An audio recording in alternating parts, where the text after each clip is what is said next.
e pluribus unum, out of many, one, in a unique way that the states retained their sovereignty and they could do things in a different way, completely within the system. Why did none of them ever start socialism? Why did none of them ever turn to communism? Because there was competition amongst the states, and they knew that if they did, all the people would move to the next state. But that's largely disappearing as well. More and more federal controls. We got all kinds of state officials going to Washington for their handouts, and they get federal aid, and while their hands are out, they get handcuffs. And they must do it the federal way. Well, we're for Americanism. And there are people who say to me that you couldn't possibly have that today because that Constitution was written at a time when there were only 5 million in our country and mostly agriculture. And today we have over 240 million people and are highly industrialized, and it just doesn't apply today. And that is pure, unadulterated rubbish. Because the principles apply whether you've got 5 million farmers or 250 million technicians. The principles are the same. And we've got to get back to that Constitution. And we'll talk more about that before we finish. Now, the opposite of Americanism is no God. No God-given rights.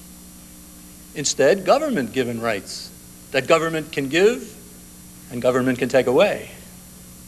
And no national independence, and centralized government, and world government under the United Nations, and world tyranny. This is all the opposite of America. And this is the way our country is going. This is the way we're being taken. And the John Birch Society dares to call it a conspiracy. It's not an accident. Franklin Roosevelt once said, in politics, if anything happens, you can bet it was planned that way. Yes. And J. Edgar Hoover, no matter what you think of J. Edgar Hoover, J. Edgar Hoover in 1956 said, "Yet the individual is handicapped by coming face to face with a conspiracy so monstrous he cannot believe it exists." And don't we who are in the Birch Society find that to be the case? People shrug their shoulders and say, it can't be. But they won't take a look at the evidence that has convinced us, and we believe would convince them if they would take a good enough hard look at it. Now, who is carrying the designs of this conspiracy to fruition? Well, let's take a look at President Bill Clinton. He promised a tax cut and gave the American people a tax increase. He's piling up more deficits that are speeding America to the brink of bankruptcy. He worked feverishly to entangle the United States in the North American Free Trade Agreement and the General Agreement on Tariffs and Trade. Two huge victories for the enemies of national sovereignty who seek the New World Order. Ladies and gentlemen, people ask me, what about NAFTA? I say I can explain NAFTA in 5 words. Economic union precedes political union. That's all you need to know about it. Bill Clinton and his unelected spouse plan to replace the world's finest medical care system with a type of government-run socialistic system that has failed everywhere else it has been established. He wants to place U.S. military units under the control of the United Nations. He appointed militant homosexuals to high government posts and wants to overturn the long-standing ban against homosexuals in the military.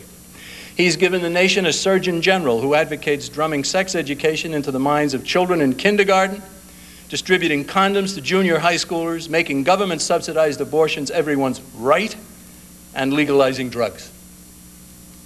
He is leading the campaign to eliminate the right of all Americans to keep and bear arms. He has established a Hitler-like National Service Corps, pushed for the start of federally controlled police, and and nominated criminal coddling judges for the federal judiciary. He fully supports the demands of environmental extremists and has cooperated in imposing crippling controls over Western mining, grazing, and foresting interests, and a lot more besides. In general, Mr. Clinton's every domestic initiative seeks to build the power of government over the American people, and his foreign policy programs are designed to lead the United States into the clutches of a world government under the UN. This is Bill Clinton. And so you might ask, how did he get to be President of the United States? Whose interests does he really serve? Bill Clinton has spent his entire adult life working his way into the inner circles of a powerful conspiracy determined to rule the world. He was introduced to its sinister goals while studying at Georgetown University under Professor Carroll Quigley, the man that he personally praised during his acceptance speech for the Democrat nomination. He spent 2 years in the Rhodes Scholar Program, described by Professor Quigley as a training ground for a, quote, secret society. Professor Quigley said that the Rhodes Scholar Program is the training ground for a secret society. Later, Mr. Clinton accepted memberships in both the Council on Foreign Relations and the Trilateral Commission, and he is mixed with the conspiratorial elite at a European Bilderberg meeting. In short, he has worked tirelessly to place himself at the service of those who are building a totalitarian world order. The organizations Bill Clinton has joined seek to rule the world and to make the human race their submissive slaves. He has shown that their agenda is his agenda. Their goals for mankind are his goals. Their people are his people. And like them, he regularly plays loose with the truth, masquerades as a patriotic supporter of liberty, betrays his oath of office as if it never existed, and works diligently to fasten the chains of totalitarian government around an increasingly less free American people. Mr. Clinton never publicized his highly questionable connections during his campaign for the presidency, preferring instead to portray himself merely as a hard-working governor of Arkansas. His background, however, is similar in many ways to the path to prominence followed by George Bush, his major opponent in the 1992 election. Early in 1992, during the primary season, when Mr. Clinton faced opposition within his own party, any one of his Democratic challengers could have and should have informed prospective voters that choosing Clinton would get them a duplicate of George Bush.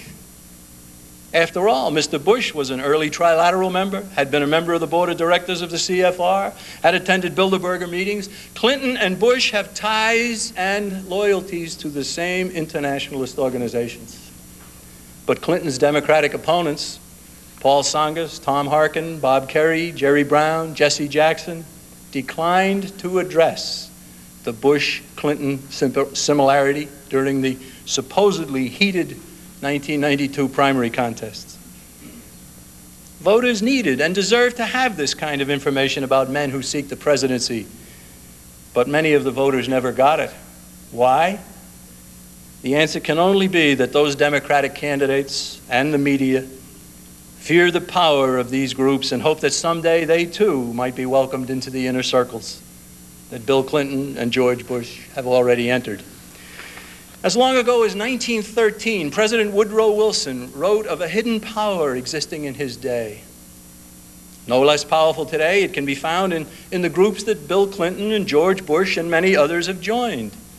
In that 1913 book entitled The New Freedom, President Wilson stated, and I quote, "Some of the biggest men in the United States are afraid of something.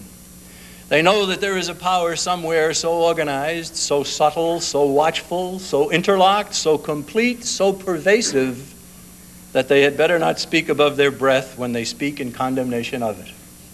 End quote.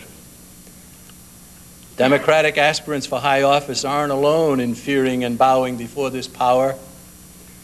Most of the leaders of both political parties submit as well. And so too do most of America's prominent reporters, analysts, and commentators. They not only don't speak about this power above their breath or in whispers, they don't mention it at all. Nor do politicians and heavyweights of the media focus deserved attention on Mr. Clinton's numerous character flaws. It took a U.S. Army general named Harold N. Campbell to point out at the cost of his career that our nation's president was a pot-smoking, gay-loving, draft-dodging, womanizing commander-in-chief.